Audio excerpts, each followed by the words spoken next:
The whole productivity of the river is connected to the salmon. This watershed serves 1.5 million people. Conserving water is really important so that we have water now and for future generations.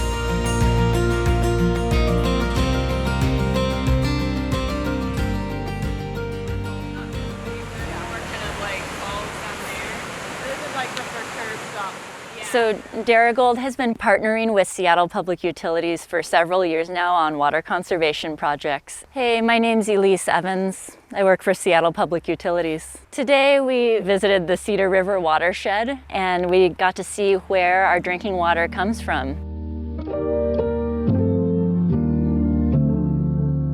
My name is Katie Plord and I work for Seattle Public Utilities at the Cedar River Watershed Education Center. And behind me is the Masonry Dam, and it was built in 1914 and 15. If you've ever been to Rattlesnake Lake or Rattlesnake Ledge, that lake is a result of this dam being built. I like to call it an accidentally man-made lake. Water seeps through this ground and floods the Rattlesnake Lake area.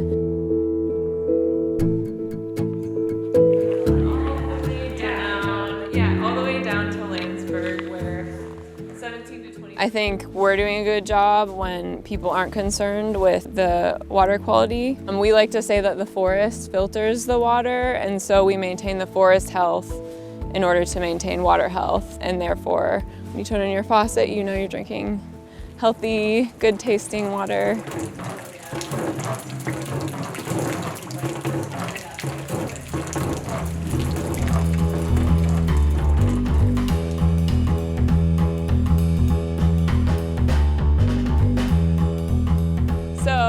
Behind me is Chester Morris Lake, and this provides 2/3 of Seattle's drinking water.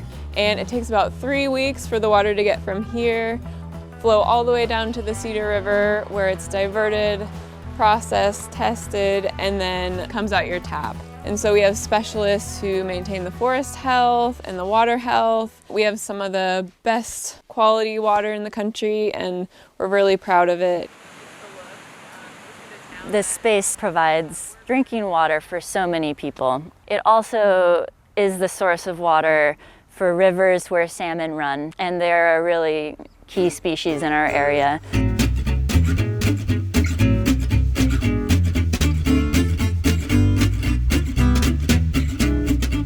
My name's Carl Burton. I work for Seattle Public Utilities. I'm a fish biologist, and I do a lot of field work on the local rivers that provide water supply for the city of Seattle and some of the surrounding communities.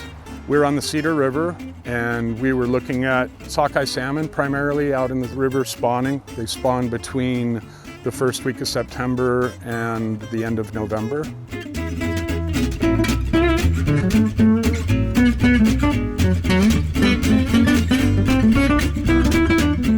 So the fish come in the fall and they spawn. The female digs a pit and then she'll move into that hole to lay her eggs, and she'll have males that are competing around her to fertilize those eggs with her. So she releases eggs into that hole, and that's called an egg pocket. The male will come in and release milt onto the eggs and fertilize the eggs. And so when there's a little bit more water in the river, the fish can spread out a little bit more to spawn. They're not digging up their own eggs. The more water we have in the river, the better off the fish are in terms of survival for incubation.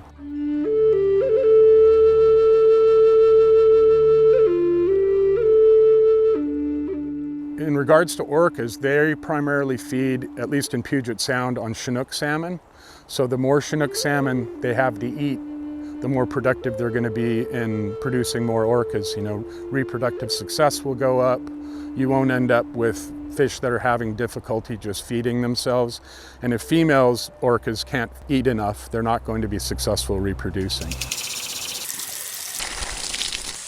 We have about 19 partner utilities, wholesale customers who buy water from Seattle Public Utilities. And so together we are the Saving Water Partnership. The Saving Water Partnership was created in the early 1980s, realizing that we want to have consistent messaging and be sure that people understand why it's important to conserve water.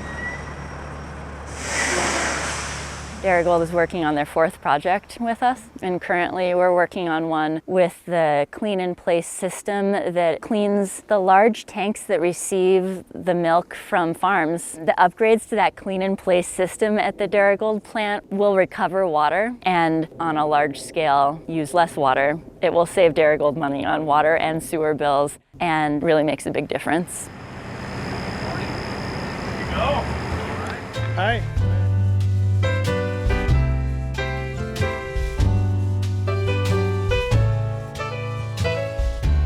Hey everyone, my name's Marty Portman. I'm the plant manager here at Darigold Rainier. Johan Laferrière, I'm a senior manager on engineering side, working for corporate Darigold. The Rainier site needed a new CIP system in our bay. Ours was obsolete and it was very inefficient as far as energy usage, steam, and water consumption. So with Johan's help and Hydrite, our chemical partners, we put together a project that included a CIP system that has a really good annual forecast for water savings, somewhere between 3.5 million to 4 million gallons.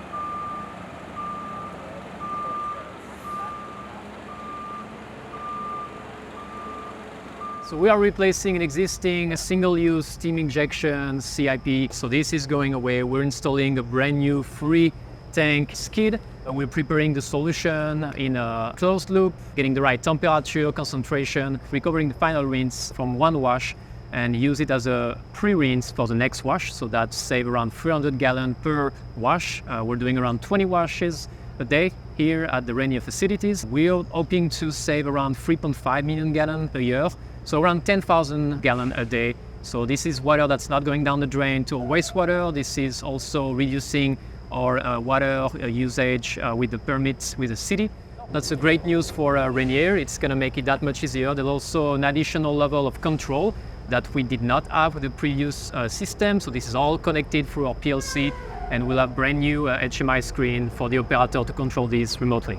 Not only is it a good example and it's a good corporate partnership with our community and the environment, but the city of Seattle partnered with Johan and Ross and the site here, and potentially we are getting a nice size rebate and a coupon back towards the cost of the project because of our reduction in water usage. Johan pointing out 10,000 gallons a day not going into our treatment system is going to be less of a burden downstream at the county utility, and we will also get hopefully a nice financial incentive while increasing that throughput. This should be a project that would be able to be replicated at other plants. It's certainly something that could be considered.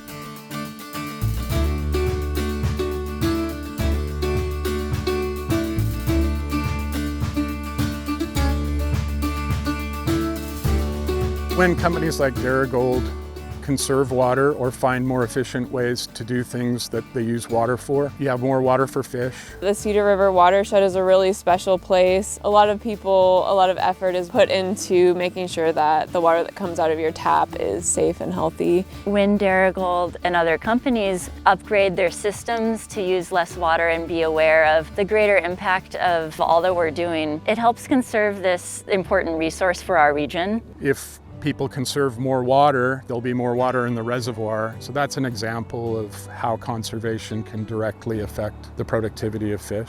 Before I worked here, I didn't know how special and high quality the drinking water was here. And the land is maintained so well. I want people to know that it's safe to turn on your tap and drink the water out of your tap. Yeah.